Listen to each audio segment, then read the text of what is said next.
I still remember the roar of the crowd that night. Everyone believed Ronda was untouchable, the face of invincibility. They called her unstoppable, unbeatable, a force of nature no one could crack. And yet, there I was, walking into the cage with nothing but my breath, my fists, and a dream. They didn't see me as a threat. To them, I was just another name on her highlight reel. But when the lights dimmed and the cage door locked, something happened that no one expected. They said she was unbeatable. Until the night I shocked the entire world. I walked into that arena as if I was invisible. The cameras weren't on me. The commentators weren't speaking my name. All eyes were on Ronda, the woman they called unbeatable. The champion who made opponents crumble before the first punch was ever thrown. The world didn't come to see me fight. They came to see me lose. And I could feel it in every breath of the crowd, in every smirk from the experts who thought they already knew the ending. But life has a way of reminding us that no one is untouchable. No one is beyond defeat. And sometimes, the greatest shocks come from the quietest corners. This isn't just a fight story, it's a story about doubt, courage, and the moment when everything you've worked for collides with everything the world told you that you couldn't be. Because here's the truth, every single one of us has been underestimated. Maybe in your school, maybe in your job, maybe even in your own home. People look at you and decide who you are before you even get a chance to prove it. They laugh, they judge, they point their fingers. And most of the time, they expect you to fold under the weight of their words. But what if you don't? What if, when the world says you can't, you're quietly preparing to prove that you can? That's the lesson inside this story. That's what I want you to feel as you watch this journey unfold, not just the punches and the pain, but the silence before the storm, the belief when no one else believes, and the sound of an entire stadium gasping when the impossible suddenly becomes real. So if you've ever been doubted, if you've ever been told that you weren't enough, stay with me. This video will show you why those voices don't define you. And by the end, you'll understand why the night I shocked the world wasn't just about MIT, was about anyone who's ever been told they don't belong. Before we dive in, make sure to subscribe to Beyond the Game, hit that like button, and drop a comment with your city and country because I'd love to know where in the world you're watching this story from. They didn't boo me, they did something worse, they ignored me. When I walked toward the cage, cameras skimmed past my face like I was a shadow crossing a brighter light. The commentators rehearsed her greatness while my footsteps disappeared into the hum of the arena. I could taste metal in my mouth, the taste of bright lights and old doubt, and I told myself to breathe. Not like a champion, but like a quiet storm no one sees coming. I trained for noise, for pressure, for everything except the feeling of being invisible. Funny how invisibility can sharpen your edge. You start listening to the rhythm of your own pulse instead of the crowd's expectations. You start remembering who you are when nobody claps. What if being invisible was my greatest weapon? All camp long, I had pictured her hands snagging my neck, the judo toss, the scramble, the armbar waiting like a trapdoor. I didn't fantasize about glory, I studied danger. I built my world around distance, half steps, pivots, feints, like whispered questions. My coach and I drilled left, right, left, until my shins hummed with a private electricity. He told me, don't chase the knockout, escort her into it. That's what our plan was. Not a punchline, but a patient escort, leading chaos to the door and locking it behind her. I taped my wrists the same way I did back when nobody filmed it, tight small rituals, clean breath, gratitude. In the locker room, I brushed past a mirror and barely looked. My reflection didn't matter. My choices would. They kept calling her unbeatable, like the word itself was armor. But armor has edges, and edges can be caught. I remembered the first time a crowd underestimated me back in boxing, back when they thought footwork was just decoration. I smuggled those memories into the arena like contraband confidence. I didn't need them to believe. I only needed my rhythm. Step in, step out, circle right, reset, let her chase. Make the cage feel bigger for me and smaller for her. That's the secret no one teaches you. You can redraw the map of a fight without moving more than an inch. The walkout music faded, and the cage door clanged shut. How a story sounds when it decides to tell the truth. The ref's hand was between us. Then it wasn't. She came forward like a headline, loud and inevitable. I met her with silence. A jab that wasn't there to hurt, only to measure. A kick to the body that wrote my name on her ribs. An angle change that told her this wouldn't be a sprint, this would be a math problem. I watched her eyes search for the old pattern, the quick panic, the fold, the exit. I offered none. It's strange how calm can feel like violence when someone expects fear. She grew louder with her pressure. I grew quieter with my aim. What happens when the storm you expected never arrives? The first round was brushes of paint, not the full picture. Footwork like prayer. Breath like metronome. I let her hands graze air and paid her back with small taxes. A straight left here. A body kick there. Touches that don't win crowds but win fights. My corner's voice didn't shout. It threaded through me. See her feet. Make her turn. Don't stay long. I felt her frustration like heat off a bulb that's about to pop. Fighters know the moment when your opponent realizes the usual keys don't fit the lock. It's a blink, a breath, a step too eager.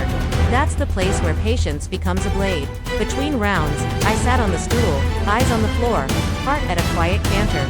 My coach pressed the cold metal to my skin and said, "You're painting her into a corner she can't see." I nodded. Not because I believed in destiny, but because I believed in reps. I believed in mornings when I wanted to stay in bed and didn't. I believed in the rhythm of again and again until the world forgets your name, but your body remembers the entire song. Across from me, she stared with a champion's fury, and I respected it. You don't dethrone a myth with disrespect. You do it with evidence. The second round began with a sound I'll never forget, the sudden hush that falls when a crowd starts to sense it might be watching a different script. She rushed. I retreated a half step and drew a line in the air with my left hand, an invitation disguised as a warning. My feet wrote cursive around danger. The cage wall passed behind me like scenery. Then time changed, shaped the way it only does in fights and car accidents. Everything slow, everything exact. Her weight tilted. Her shoulders told the story before her chin did. And somewhere deep in 1,000 quiet mornings, my hip turned, my knee lifted, and the kick began to bloom. Impact sounds different when it lands on history. The crowd didn't cheer at first. It gasped as if a secret finally said itself out loud. She staggered, the myth unbuttoning. My hands followed the line my leg had started. Tidy, merciless, professional. Not hate, never hate. Only the finishing of a sentence. The ref moved between us, his arms carving a new ending in the space between what everyone expected and what actually happened. And there I was, the invisible woman, suddenly visible in a way that made my skin buzz with disbelief and relief and something like grief for the story that had to end for mine to continue. They said she was unbeatable. They said I was just a footnote. But the thing about inevitability is that it only exists until it meets preparation. That night, preparation wore my face. And when the silence cracked into thunder, I didn't raise my arms to say, "Look at me." I raised them to say, "Look what patience can do." If the world can change in one kick, what else have they been wrong about? They always said her name like it was a spell. Ronda, the woman who ripped through arms, who made champions look like amateurs. By the time my name was added to hers on a poster, people treated it like a formality. "This fight won't last around," they said. "Holly's just another victim." It was strange living in the shadow of someone else's story. Like I was only a line on her resume. Reporters asked me about fear, not about strategy. Fans asked me for photos, but their eyes carried the same question. How fast will you fold? That weight wasn't a burden, it was fuel. I wasn't carrying their disbelief. I was sharpening it into a blade. But what if the shadow was hiding something they couldn't see? I learned long ago that pressure is a double-edged thing. Too much, and it crushes you. The right kind, and it polishes you. Every morning run through Albuquerque air that tasted like dust was another layer of polish. Every sparring session with teammates who threw punches as if they hated me was a reminder that comfort is a liar. And yet, outside the gym, people didn't see the polish. They saw a former boxer stepping into a storm too violent for her. What they didn't see was the hours my legs carried me across canvas, circling, until movement was memory. They didn't hear my coach's words tattooed into my bones. Don't fight her reputation, fight her mistakes. When the UFC hype machine painted her face across billboards, I drove past those posters like I was staring at a mountain. People think mountains are immovable, but if you learn their trails, even the tallest can be climbed. My trail was patience. My weapon was silence. Ronda wanted chaos. She thrived on it. I built my game around making silence suffocate chaos until it broke. But that kind of preparation doesn't make headlines. It doesn't trend. It hides in repetition, in breathwork, in rounds that feel endless. It lives where no one claps for you. And yet, isn't it the silence that makes the explosion so loud? The week of the fight, the hotel hallways buzzed with fans wearing her shirts. People pointed, whispering my name like it was the wrong one printed on the card. I could feel the universe nudging me to shrink, to accept my role as background noise. But every time doubt knocked, I reminded myself, nobody remembers the faces in the crowd, but they never forget the one who rewrites the story. I wasn't there to survive her storm. I was there to show the storm could be redirected. When fight night came, I didn't feel like prey. I felt like patience wearing gloves. That's the strange thing about doubt, it's contagious, but so is belief. And the belief I carried wasn't loud or flashy. It didn't scream, it whispered. It whispered so quietly that even I almost didn't hear it. Until the cage door shut, and there was no more room for shadows. If she was the storm, what happens when the storm meets the mountain? The word unbeatable isn't heavy until you're the one standing across from it. When they said it about her, it echoed like a hymn. Unbeatable, unstoppable, the baddest woman on the planet. Those words didn't just describe her, they built a wall between her and everyone else. But the thing about walls, they make people stop looking beyond them, and that's where I lived. Beyond. I wasn't supposed to be more than a sparring partner in her highlight reel, but I carried the weight of that word into every session. Every sleepless night, every shadow I fought when no one was watching. But what if unbeatable only means unbeaten so far? I studied her like scripture. Her steps forward were sermons, her throws were parables, her armbar was prophecy. The world worshipped the violence in her grip, but I looked for the spaces between. Every fighter has them teeny cracks, no one notices until pressure finds its way in. She was a storm, yes, but storms always circle the same path. I memorized her path until I could see it with my eyes closed. It wasn't arrogance, it was survival. I couldn't fight her myth head-on, but I could fight her habits. And habits, no matter how strong, can betray you. People told me I should be intimidated, that I was stepping into something bigger than myself, but intimidation is only another disguise for opportunity. If everyone expects you to fail, then no one notices when you prepare to succeed. The media called me just a boxer. They missed the part where boxing teaches patience, teaches distance, teaches you how to be a ghost until the punch lands. They missed the part where years of kickboxing had already taught my legs to speak as loudly as my fists. They missed the part where invisibility isn't weakness, it's cover, and what happens when the weapon they can't see is the one that matters most. In the locker room before the fight, my hands wrapped tight. I thought about all the times people told me I wasn't enough. Not strong enough, not fast enough, not dangerous enough. That chorus became background music. Doubt has a rhythm if you listen long enough, and that night, I decided to dance to it. Each beat of that rhythm pushed me closer to belief, not theirs, but mine. Across the arena, she was being announced like royalty. The lights bent toward her, the crowd erupted for her, and in that noise I found my calm. Because pressure doesn't crush you if you accept it, it only crushes when you fight against it. The walk to the cage felt like stepping into a fire where the heat couldn't burn me anymore. I knew what they expected, and that gave me freedom. Freedom to move, freedom to breathe, freedom to write my story without their pen. I looked across at her, and for a moment, I didn't see unbeatable. I saw a fighter, just like me, 2 arms, 2 legs, lungs that needed air, a heart that could tire. The ref pulled us to the center, gave the rules we'd both heard 1,000 times, then backed away. I touched my gloves to hers, not as surrender but as promise. Promise that this wouldn't be the story anyone expected. They believed in the myth. But what happens when the myth meets the mirror? Preparation doesn't always look heroic. Sometimes it looks like waking up before the sun, running past empty streets where nobody knows your name. Sometimes it's the sound of gloves hitting pads in a gym so quiet you can hear your own doubts echo. For months, my life was repetition. Jab, cross, pivot, left kick, reset, breathe. I wasn't training for applause. I wasn't even training for her. I was training for a ghost, the version of myself that might crack under pressure, that might believe the headlines, that might shrink under the weight of her myth. To beat her, I first had to bury that ghost. But what if the ghost was stronger than I thought? Day after day, my coach reminded me, she doesn't lose in the first round. She doesn't lose in chaos. She only loses if you make her doubt herself. Doubt, that was the word we chased. Not power, not speed, not brute strength. Doubt. And so I became a sculptor, chiseling away at small habits until my body moved without asking permission. I let the rhythm of footwork carve itself into my bones. I practiced the left high kick so many times my hips screamed. my shin bruised, my balance trembled.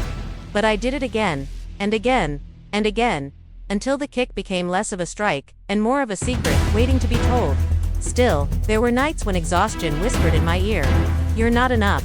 She's too big, too strong, too fast." I'd lie in bed staring at the ceiling, replaying the doubts of strangers. But in those moments, I discovered the most dangerous truth. Discipline is louder than doubt. My body got up even when my mind wanted to quit. And slowly, I realized that's the only difference between an underdog and a champion, the refusal to stay still.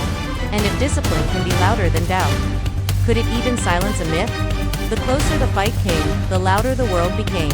Cameras in my face, reporters searching for cracks in my confidence. I gave them nothing but a polite smile. Inside, my nerves rattled like loose glass, but I didn't feed them fear. Fear can't win without your permission. So I saved my permission for discipline. While everyone else built her into a goddess, I built myself into a Miracom, cold, reflecting back whatever she threw at me. One night, a teammate asked me, "Do you really think you can beat her?" I didn't answer with words. I just stared at the floor. Because belief doesn't always need to be spoken. Sometimes belief is a quiet flame, and the more the world doubts it, the stronger it burns. When fight week arrived, I didn't feel like prey being led into slaughter. I felt like an arrow pulled tight, silent and sharp, waiting for release. The ghost I trained to bury no longer haunted MIT, fueled me.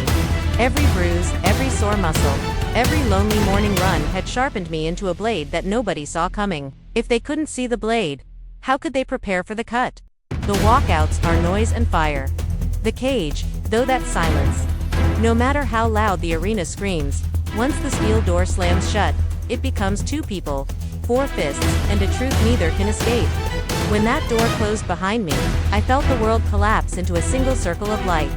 She paced across from me like a lion, her eyes sharp with the hunger of someone who had never been denied. The crowd belonged to her, the lights bent toward her, the narrative wrapped around her shoulders like a cloak. And I just me, with the heartbeat of an underdog, with the calm weight of preparation stitched into my skin. But what happens when the silence in your chest is louder than the roar outside it? The referee's voice cracked the air. But my ears were tuned to something else, the sound of her breathing, the rhythm of her feet. When the bell rang, she charged, the predator in her fully awake. I didn't panic. I didn't rush. My jab wasn't fire, it was a probe measuring distance, touching her face, a whisper saying, "I'm not afraid." Every time she lunged, I retreated a half step, angled away, reset. To the crowd it looked like survival. To me it was a slow theft, stealing her comfort 1 inch at a time.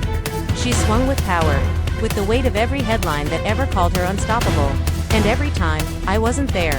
I let her shadow fall where I had been, not where I was. The more she pressed, the more I floated. My legs weren't running, they were painting, redrawing the boundaries of the cage so it felt endless for me, and suffocating for her. I felt her frustration building like thunder. And thunder is dangerous, but only if you stand still. Midway through the round, I clipped her with a left hand. Small, sharp, just enough to rattle the myth. The crowd gasped not because I hurt her, but because for the first time, someone had drawn blood from their goddess. I saw it in her eyes. Surprise. It was quick, hidden behind a scowl. But I caught it. That flicker told me the fight wasn't about dominance anymore, it was about doubt. And doubt grows faster than any punch can land. If doubt can sneak into the eyes of the invincible, how long before it takes over the heart? Between exchanges, I heard my corner. Breathe. Stay patient. She's rushing, make her pay. And I did. Every body kick was a receipt. Every straight left was a reminder that she was not chasing prey, she was chasing a ghost. I wasn't fighting to match her chaos. I was fighting to rewrite the tempo. To the untrained eye, it looked like running, but it wasn't running, it was leading her into a place she'd never been, a fight she didn't control. The bell ended the first round, and I walked calmly back to my corner. No panic. No bruises worth noting, just breath. Across from me, she slammed into her stool, her chest rising heavy, her glare sharp enough to cut. The crowd chanted her name louder, trying to will her invincibility back into existence. But I knew. The wall had cracks now. And the thing about cracks, pressure only widens them. As the cutman pressed ice to my neck, my coach leaned in close. She's starting to doubt. You feel it. Keep touching her. Don't chase the finish, it will find you. I nodded, because patience had always been my weapon. I didn't need to swing for glory. I only needed to keep peeling away at the myth until it collapsed under its own weight. When I stood for round 2, I wasn't thinking of the crowd. I wasn't thinking of the headlines. I was thinking of the ghost I'd buried in training. The invisible version of me that might have faltered. She was gone. All that remained was the sharp edge of belief, the silence of preparation. If the first round was survival, what would the second round reveal to the world?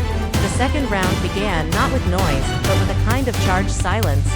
The crowd was still loud, chanting her name like a hymn, but underneath it was a thin wire of unease. They had seen something unusual in the first round. She didn't dominate. She didn't overwhelm. For the first time in years, Ronda Rousey had to chase. And when the predator chases and misses, the predator begins to question. She came at me harder, as if volume could replace control. Her punches whipped the air. Her feet stomped the canvas like thunder. Her eyes burned with the anger of someone insulted by resistance.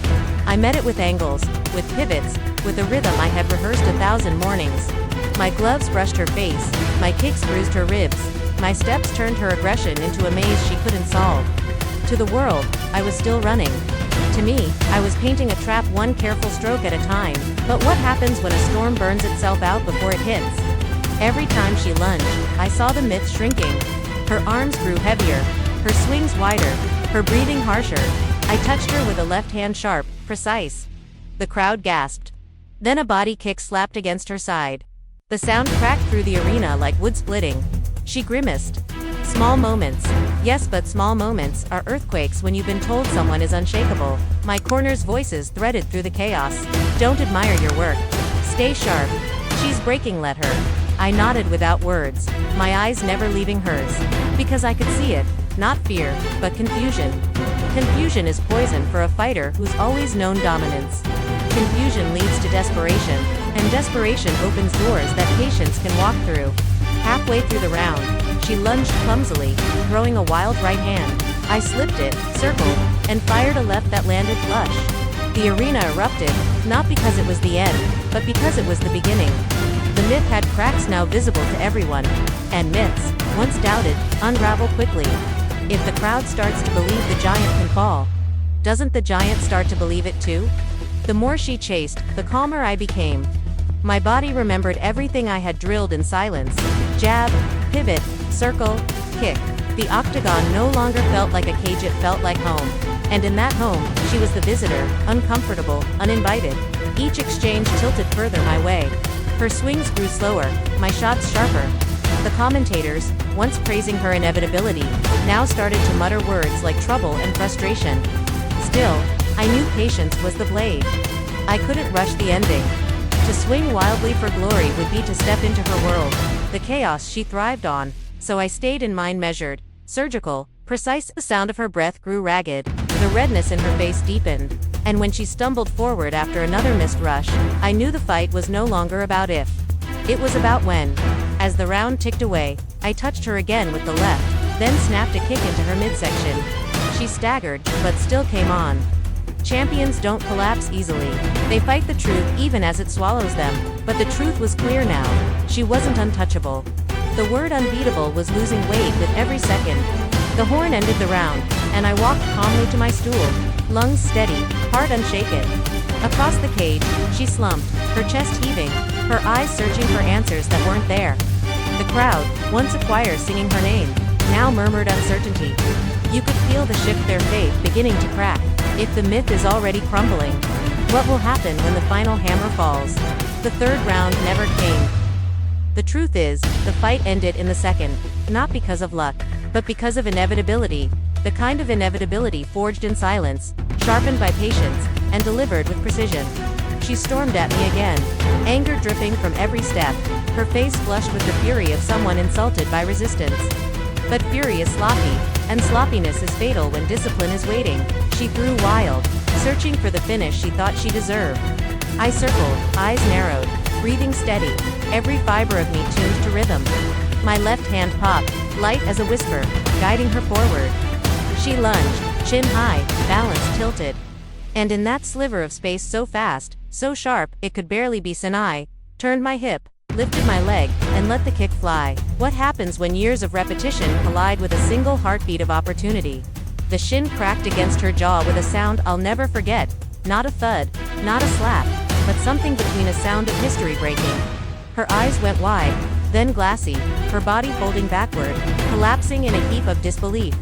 For a moment, the arena didn't cheer. It gasped. Tens of thousands of voices sucked air at once, as if they'd seen the impossible and weren't sure if it was real. I didn't admire it. I followed, fists raining down, not with rage but with duty.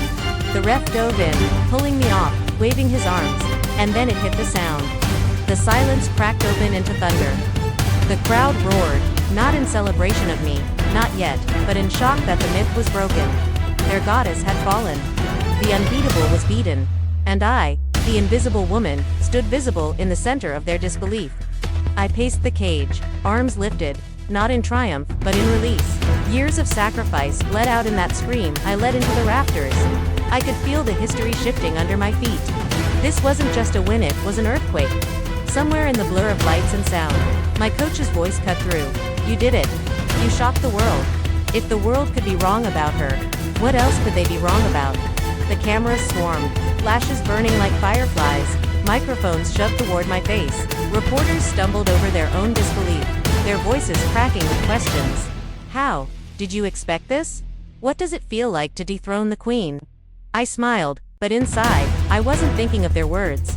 I was thinking of every morning I ran in silence, every drill when nobody clapped, every bruise and blister that became my prayer. The world thought this was sudden, but I knew this moment had been years in the making. I glanced across the cage. She was sitting against the fence, eyes vacant, the myth bleeding away in sweat and silence. For a brief second, I felt no hatred, no glee, only respect. To climb to such heights and to fall in front of millions is a pain I wouldn't wish on anyone.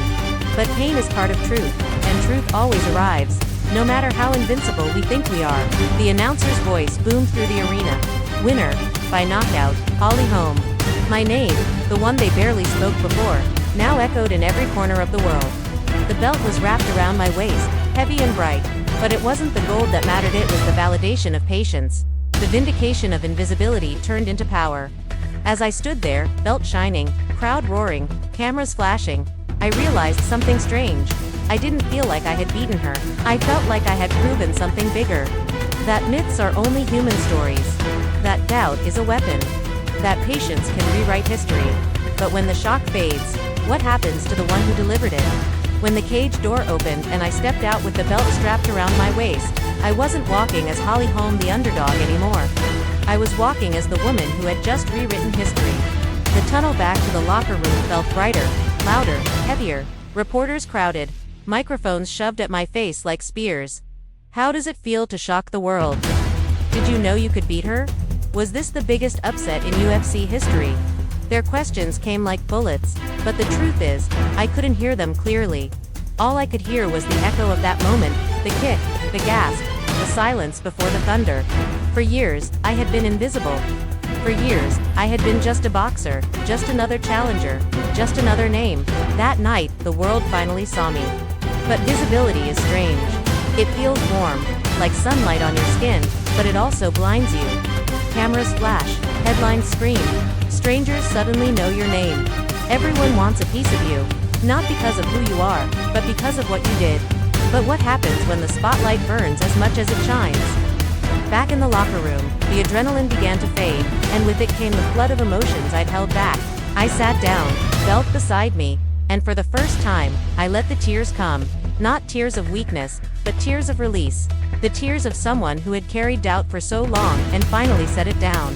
My coach hugged me, whispering, "This is yours, Holly. Every drop of sweat, every bruise, every lonely morning, you earned this," and I believed him. For the first time, I truly believed. The days that followed were chaos. My face was everywhere on TV, in newspapers, plastered across the internet. The kick heard around the world, they called it. I watched replays from angles I hadn't imagined, each one freezing the moment that changed my life. Fans who had once ignored me now called me a hero.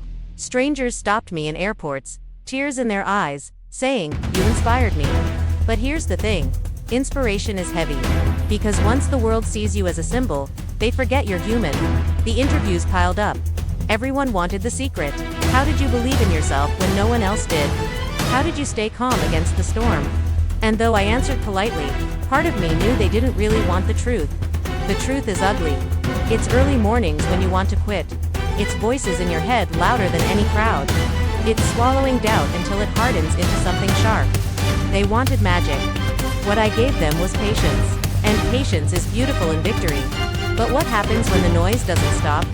At night, alone in hotel rooms, I stared at the ceiling, belt glimmering on the chair.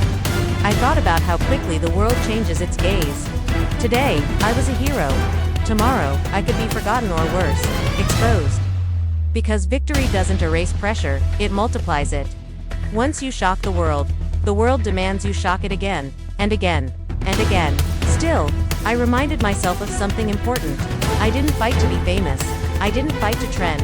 I fought because I believed in discipline, in preparation, in the simple beauty of proving doubt wrong.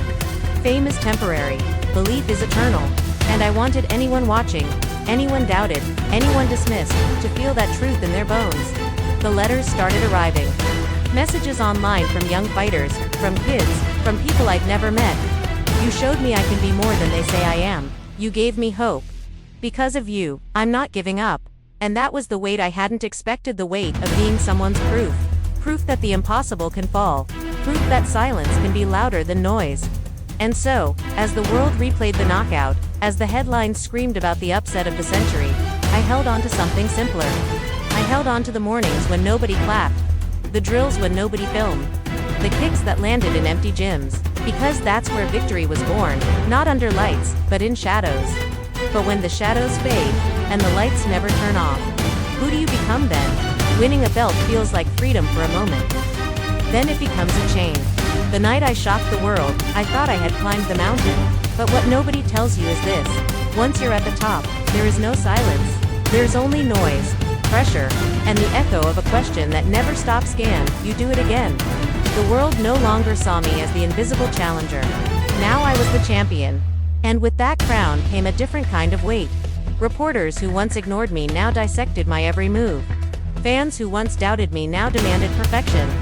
Strangers shouted my name not out of love, but out of hunger. They wanted more shocks, more miracles, more history rewritten. The very people who doubted me now carried expectations so sharp they cut. But what happens when the victory you dreamed of becomes the prison you never expected? Training changed after the belt. Every drill carried the shadow of the question: will this be enough? Every sparring session felt heavier, every bruise more loaded. I wasn't just training to win anymore, I was training not to fall. That's the curse of the crown. It shifts the fight from chasing glory to running from failure, and running from failure makes your legs heavier than any opponent. The media paraded me as the giant slayer, but behind the curtain, I still wrestled with the same doubts. Maybe louder ones now. Because once you've shocked the world, they wait for the moment you fail so they can say it was all a fluke. Fame doesn't erase doubt, it amplifies it. And I could feel it growing in the whispers. Was she lucky? Did she just land one perfect kick? Still, I pushed on. My coach reminded me that the belt doesn't change who I am. It's still the same fight, Holly. Same discipline, same silence, same patience. But discipline feels different when the world is watching. Every mistake echoes louder. Every slip feels fatal. And if doubt can creep in after triumph, what happens when the whole world waits for you to fall? Then came the first defense. The night I faced Miesha Tate, I carried the belt into the cage like it was armor. But the truth, armor can weigh you down. I fought with heart. I fought with discipline. But I also fought with fear, the fear of losing what I had just gained. And in the 5th round, when her arms tightened around my neck and the world blurred, I felt that weight slip away. I tapped, and the roar of the crowd was no longer shock, it was hunger. They had watched me fall, and some part of them feasted on it. The belt was gone. The title stripped. The headlines flipped overnight, from unstoppable Holly to one-hit wonder. I had gone from invisible, to champion, to target, to victimal in the span of months. And I realized then that victory doesn't grant you peace. It only hands you a heavier war. Back in the locker room after the loss, I stared at my hands, the same hands that had once delivered history. They felt empty now, like tools without a purpose. Tears came, not because I had lost, but because I understood the truth. Shocking the world once is hard, but surviving the world after you shock it, that is the real fight. If the world celebrates your rise but devours your fall, how do you keep standing? Losing isn't quiet when the whole world is watching. It's not just your breath against the mat, or your body slumped into fights the headlines. The replays, the voices replaying your fall, louder than your rise. When I lost the belt, the questions came faster than the punches had. Was it luck the first time? Is she finished? Can she ever be a champion again? It wasn't just a loss. It was a trial, and the jury was everyone. At first, the silence of my hotel room felt like a punishment. The belt that had once glimmered on my waist was gone, and all I had left was the ache in my ribs, and the heaviness in my chest. For weeks, I replayed the choke in my mind, the moment the world slipped away from my hands. Champions are supposed to rise, supposed to be untouchable. But I wasn't untouchable. I was human. And that was the truth the world didn't want. But what happens when the story they loved you for isn't the story you can keep living? I could have quit. I could have walked away with my one miracle, forever remembered for the night I shocked the world. But that's not who I am. I didn't fall in love with fighting because of belts or headlines. I fell in love with it because of the silence of discipline. Because of the mornings when the gym floor echoed only with my breath. Because of the knowledge that even in defeat, the work doesn't abandon you. Discipline doesn't leave when the crowd does. So I went back. Back to the gym where nobody clapped. Back to the drills that burned lungs and legs. Back to the repetition that had always saved me. People called me a fallen champion, but in those walls, I wasn't a champion or a failure. I was just a fighter, searching for rhythm again. And that's where I rebuilt, not in arenas, but in silence. Fame had turned me into a symbol. Loss turned me back into a person. And maybe that's what I needed. Because in the ruins of defeat, I found a deeper strength, the kind not built on glory, but on endurance.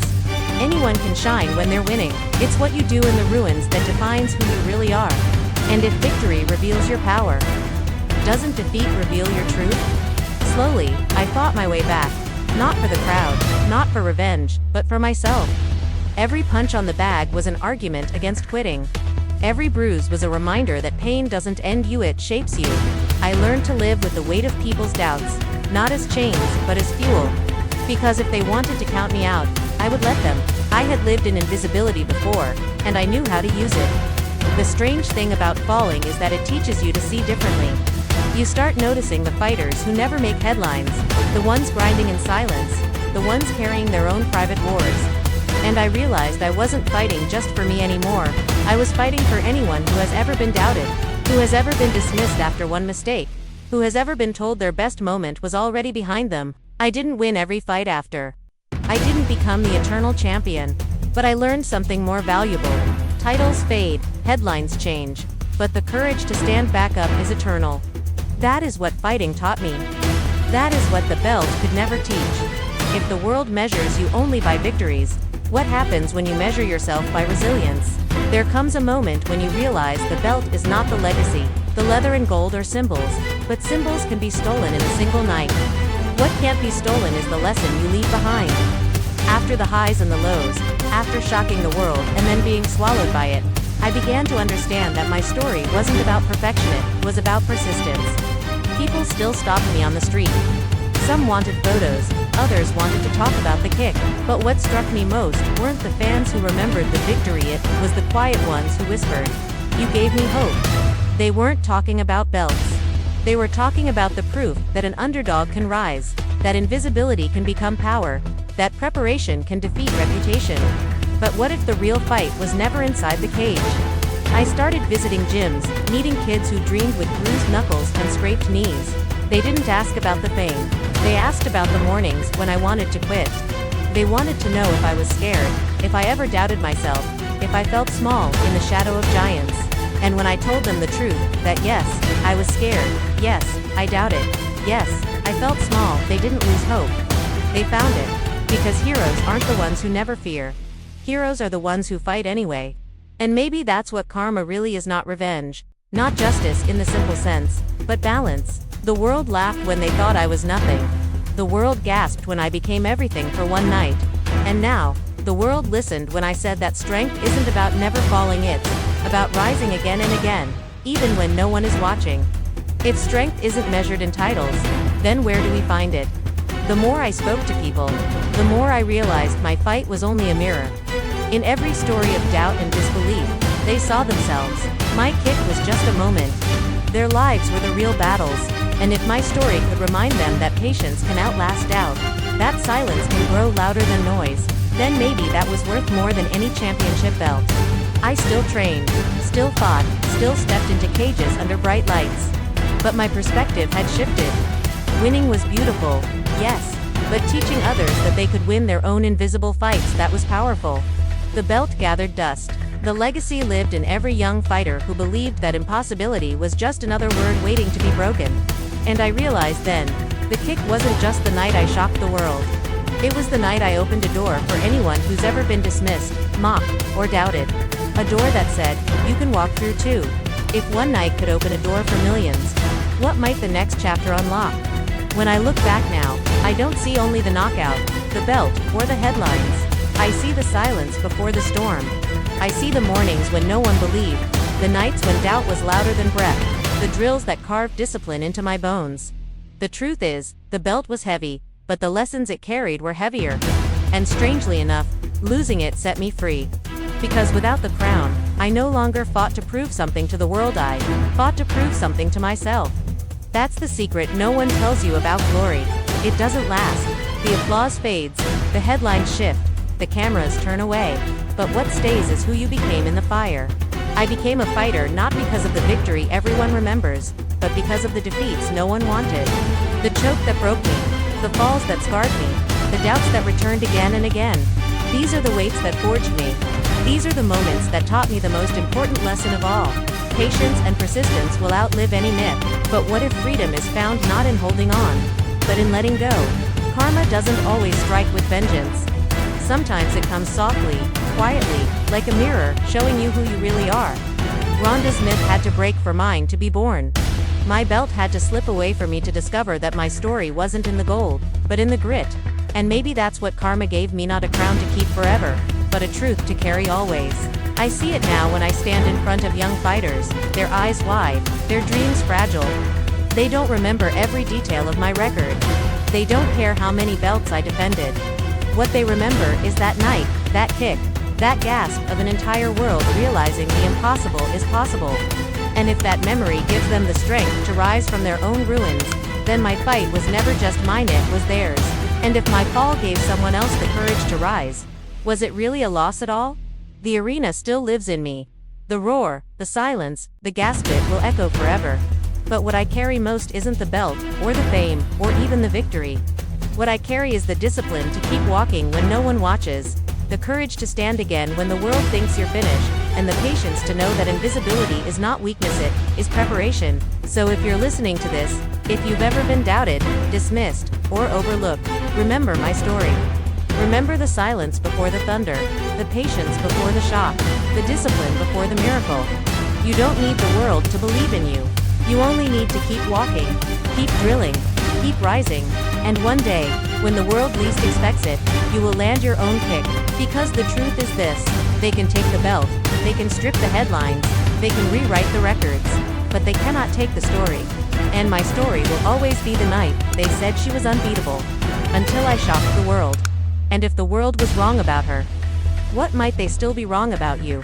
And if this story touched you, if it made you feel something, if it reminded you that doubt can be fuel and that silence can be preparation, then don't let it stop here. Hit that subscribe button and join us here on Beyond the Game. Because this channel is about more than sports. It's about every underdog, every fighter, every dreamer who was told they couldn't, until they did. Give this video a like if you believe that patience and persistence can rewrite history. And most of all, drop a comment below and tell us where you're watching from, your city, your country. I want to know the corners of the world that believe in stories like this. Stories where the impossible falls and the invisible rise. Because tonight, we didn't just relive a fight, we remembered a truth. Champions aren't the ones who never fall. Champions are the ones who stand again, even when no one expects them to. And maybe, just maybe, the next story we tell here could be yours.